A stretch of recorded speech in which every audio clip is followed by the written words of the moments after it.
going to do is I'm going to enter my transactions. I'm going to balance off my transactions, and I'm going to extract the balances. After I extract the balances, the trial balance, you know why it's called trial balance? It is a test, a trial. It's a test to see if you did what you should have done if everything was done correctly. That is why we call it a trial balance. So now that I have my balances, I am ready to make these entries into this trial balance to make sure that everything that I did was done correctly. In other words, if everything was done correctly, my balances are all correct, my balances are on the correct side, and if all of that is done and everything is on the correct side, when I put it into my trial balance, then both my debit side and my credit side is supposed to come out to say the same thing. If that happens, then I feel good. Yay, I did it. Okay, so first thing I have to do, what I suggest is that we go through all of these before we even start entering them over here. We go through all of these and we decide so which one is going to go on the debit side and which one is going to go on the credit side. I can easily tell. My bank is always on my debit, and I should say it's always on my debit because the bank can also be on the credit side. But when is the bank on the credit side? Overdraft. If it says overdraft, if it says bank overdraft, okay, if I see that bank overdraft, then that means that is a credit entry. But if I just see bank, that therefore means that that is going to be a debit entry. Bank overdraft means I owe the bank some money. Bank, as it stands, means I have some money. Okay? Alright. So we have bank and we have bank overdraft. So bank is always a debit entry. What about cash? Cash is always on the debit side. Cash is always debit. I cannot spend more cash than I have. There cannot be any cash overdraft. We understand that? There can't be no cash overdraft. I can only spend the cash that I have. Once I finish my cash, I have a zero balance. Okay? So, cash is always going to be debit. What about creditor? Creditor is always going to be on the credit side. What about debtor? Debtor is always going to be on the debit side. Remember, the debtor are the people who owe us money. And the creditor are the people who we owe money. Get that? Remember? Creditor are the people who the company owe money. And debtor are the people who owe us money. So the persons who we sold goods to will become our debtor. We sell goods to them, they owe the company money. And the persons who we purchase goods from on credit, they becomes our creditor. We owe them some money. What about, okay, so here's another debtor.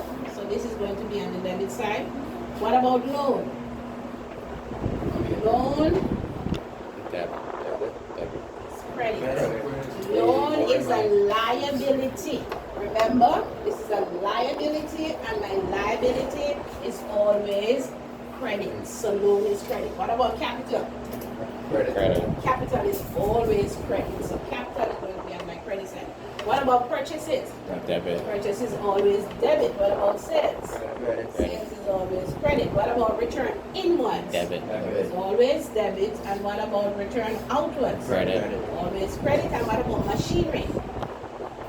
Debit. Debit, because That's machinery assets? is an asset. And assets are always on the debit side. So I could have gone through my entries.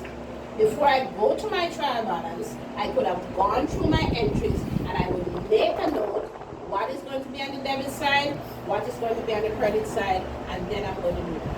Okay, so let's go. The first one is bank. And bank is to go where? On the debit side, and what's the figure? 7,890. What's the next one? Next one is cash, and cash is going to go where? Debit, and it is 220. Then we have credit. creditor Young.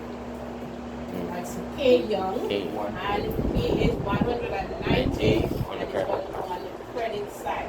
Then I have a debtor of T Moore, and T Moore is 150. It's on the debit side.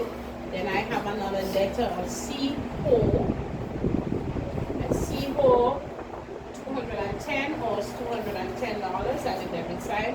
Then I have a loan AB Limited.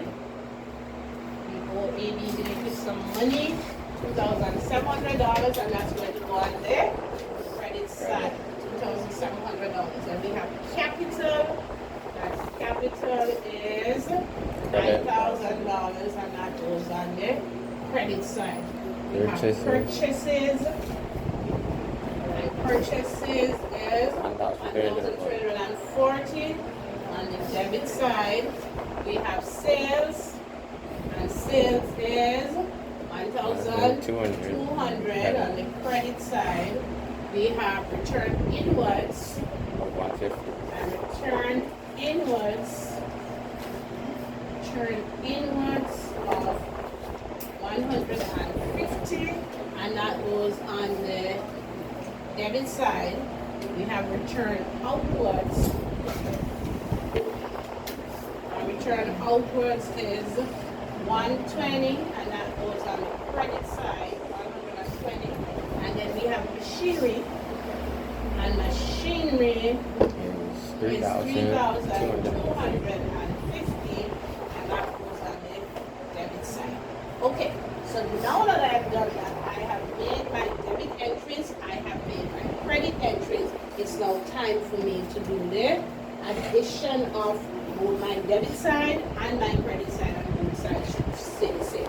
Has anybody been adding while I was going through that? Has anyone been tallying? Let's see. 7, the debit side, 13,210. I agree with you.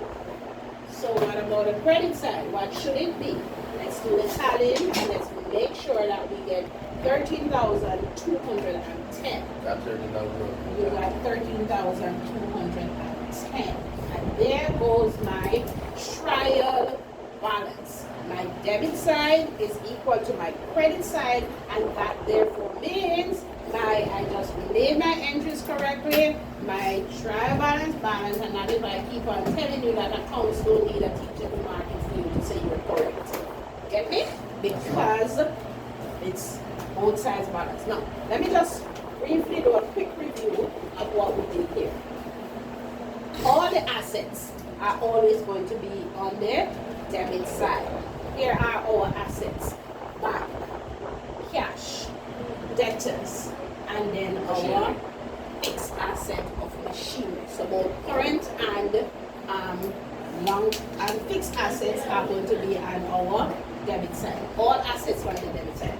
All the liabilities are going to be on the credit side.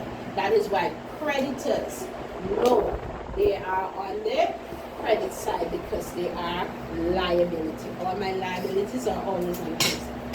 Capital is always on the credit side. Capital is always on the credit side. Purchases will always be on the debit side. Sales, always on the credit side. Return inwards, always a debit. Return outwards, always a credit. And if we can simply remember these, my creditors are always going to be credit, my debtors are always going to be debit. Now later on, a little later, we're going to go into some other things like expenses. All my expenses. So if I have rent and I have insurance and I have all wages and salaries, all of these expenses are always going to be on my debit side. And then we can also have some income like discount received and commission received and rent received. Anything that says received will always be on the credit because they are income. And income is always on the credit side. My expenses will always be on the debit. That's it for trial